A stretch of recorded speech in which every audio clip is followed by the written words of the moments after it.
Back in 2022, I confronted the fact that I wasn't happy with the art I'd been creating up until that point.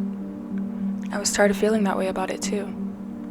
I fought the artist's battle of self between being realistic and feasible, or daring to make space for myself to leap for what I wanted, but wasn't sure if I could have.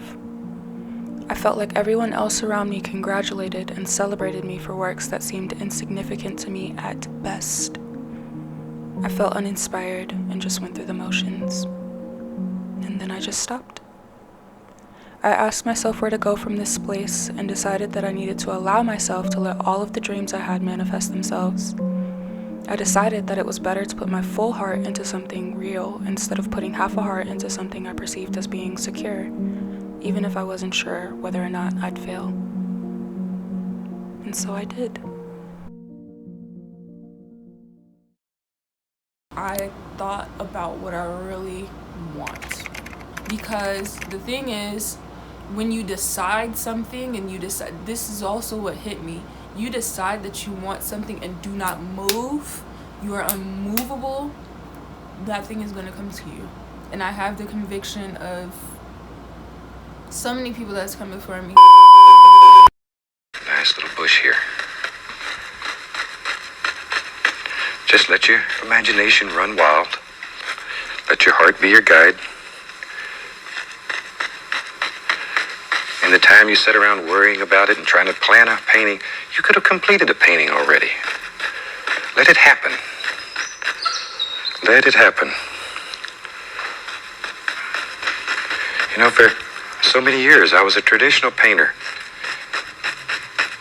And I would spend sometimes weeks just working on a picture, drawing it out, getting all the little sketches and stuff. And then I'd go back and spend maybe a month trying to fill in the blocks. And here, we let it happen. It comes right out of here. It's in you.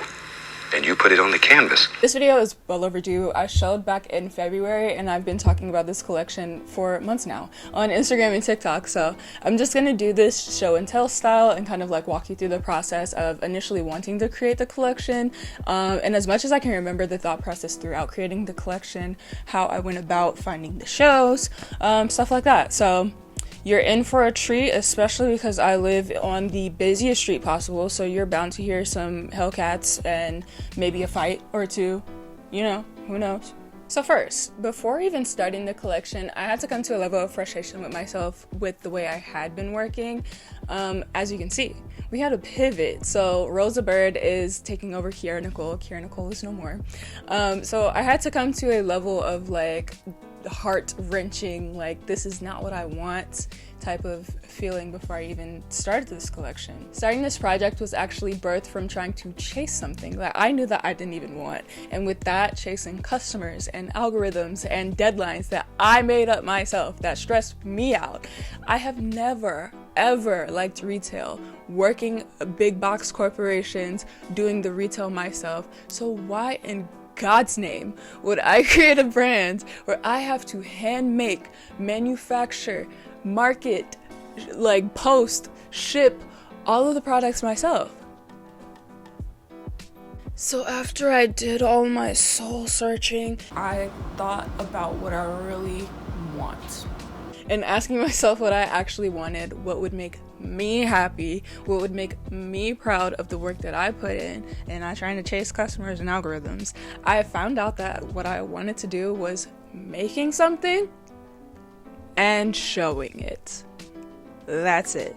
That's all. And then I just need to give myself permission to do it. You don't need external permission to start a project. You don't need to be chosen. All that you have right now is everything that you need. All of the things that you want are on the other side of fear. So just do it. It's never as scary as you think. Thank you. The inspiration for this collection came from my last job where I just sewed all day.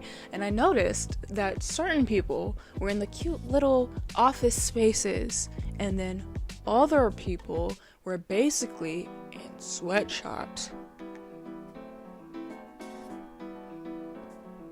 And really, I just had all day to sit and sew and think about being creative. I would come home every day covered in thread and fuzz. There were these little line tubes from the ceiling that sprayed pressurized air. You know, the stuff that comes out of cans that you spray on your computer? There was like this industrial line where you would like spray yourself off with air every day. So that was one of the things that was very inspirational for this collection. So I just started exploring that concept, as well as the 3D shapes we were building every day with fabric. So we built ottomans and pillows and that sort of thing. So all of those like 3D shapes really informed this project, and the main thing that I challenged myself to was consistency. I had to touch this project no matter how much or how little every single day, and this actually started to become a safe space or a home base for life. Like, life was still happening, mind you, while I'm creating this collection. So life is still lifing. I moved for the first time on my own. I lost a very dear friend to cancer.